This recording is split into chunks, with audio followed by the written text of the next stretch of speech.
자, AI 산업 육성에 있어서 또 하나 중요한 거는 AI라는 게 워낙 전력이 많이 들어가기 때문에요. 에너지 정책도 좀 지켜볼 필요가 있다고 생각을 하거든요. 전반적인 에너지 정책 후보들 간의 차이가 많이 있습니까? 사실 이제 친환경 에너지 분야에서 좀 차이가 난다라고 보시면 될 것 예. 같고요. 사실 이재명 후보의 어떤 공약에는 기후에 대한 이야기가 나오고 있습니다. 예. 기후란 것은 탄소 감축에 대한 이야기고, 탄소 감축을 하려 그러면 결국 신재생 에너지 혹은 재생 에너지 중심의 에너지 전환에 따라가야 된다라는 어떤 대명제가 있다라고 아마 이해하시면 될 것 같습니다. 예를 들어서 이제 태양광이라든지 풍력 발전이라든지 이런 것들에 대해서 에너지 전환을 유도하겠다라고 이야기하고 있고요.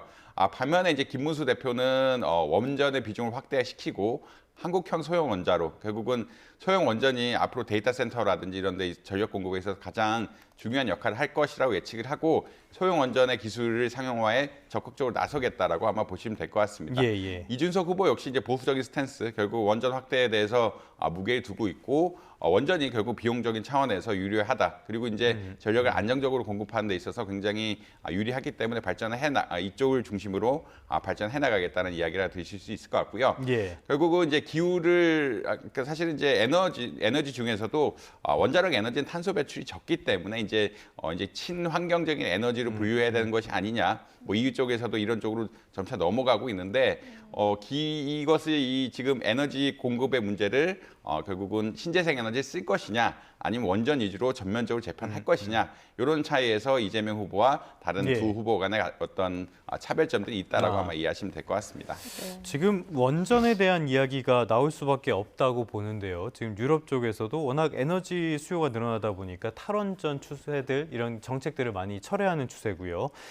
이재명 후보는 탈원전을 직접적으로 내세우진 않았지만은 그렇다고 해서 원전을 늘리겠다 이런 방향성도 아닌 것 같아요. 어떻게 보셨습니까? 이재명 후보는 아무래도 탈원전을 이야기보다는 신재생 에너지를 확충해서 에너지 자원을 복충하겠다는 이런 관점으로 아마 제가 이해를 하고 있고요. 그런데 신재생 에너지로 이렇게 늘어나는 전력 수요를 다 감당할 수 있나요? 사실 우리나라 신재생 에너지의 가장 큰 문제는 단가가 비싸다라는 이야기를 들을 수 있을 것 같습니다. 단가가 비싸다는 이야기는 태양광 발전이나 풍력 발전을 하는 데 있어서 좀 지리적으로 좋지 않다. 결국은 이 신재생 에너지 분야 같은 경우에는 아무래도 단가 같은 것들이 굉장히 중요하고 발전 용량 같은 것들이 중요한데, 그 시설을 놓을 만한 데가 또 만만치 않다는 측면이 있기 때문에 사실 에너지 하시는 많은 분들은 신재생 에너지만 가지고 미래 전력을 공급하기엔 좀 부족할 수밖에 없다라는 그런 이야기를 많이 하고 있다라고 보시면 될 것 같고요. 네. 그렇기 때문에 원전이 병행이 되어야 된다. 결국은 큰 에너지, 대용량의 에너지 설비하는 데 있어서는 향후 미래에 대해서는 이제 아무래도 수소 에너지 같은 것들이 현실화되고 진짜 친환경 에너지가 나올 수 있겠지만, 중간 단계, 갑자기 AI 수요가 늘어나고 이런 전기 수요가 늘어날 때는 원전 확대를 늘리면서 대신에 이제 기술력 발전을 통해서 안전한 원전을 만드는 것이 사실은 보다 합리적인 방안이라고들은 많이 생각을 하고 있다라고 보시면 될 것 같습니다. 네, 이재명 후보와는 달리 또 김문수 후보는 원전 확대하겠다. 처음에 60%까지 끌어올리겠다고 했다가 공약집에서는 35%로 명시가 되어 있었거든요. 이게 애초에 좀 불가능한 수치였을까요? 60%의 비중을 봐야 되는데, 그 기존 원전을 35%, 예. 그다음에 아까 소형 원자로가 쓰는 SMR을 25%를 이야기했는데, 예. 이 SMR 부분을 뺐다라고 아마 개인적으로 이렇게 생각을 하고 있고요. 네. 예. 왜냐하면 이게 단기적으로 상용화는 쉽지 않은 분야고, 특히나 이것들을 해외 여러 군데에서도 좀 실험을 해보면서 안정성 같은 것들을 100% 확보를 해야 되는데, 아직 기술이라든지 이런 안정성 확보에 있어서 조금은 남은 과제이기 때문에 예. 5년 안에 이거를 어떻게 보면은 25% 늘리겠다라는 이야기는 조금은 현실성이 없기 때문에 뺀 것이 아니냐라고 개인적으로는 이해를 하고 있습니다. 그렇지만 이제 방향성 자체는 예. 어떻게 보면 원전을 늘려서 이렇게 간다라는 이걸 명확하게 했기 때문에 35%는 최소 수준을 제시한 것이 아니냐, 개인적으로는 이렇게 이해를 하고 있습니다.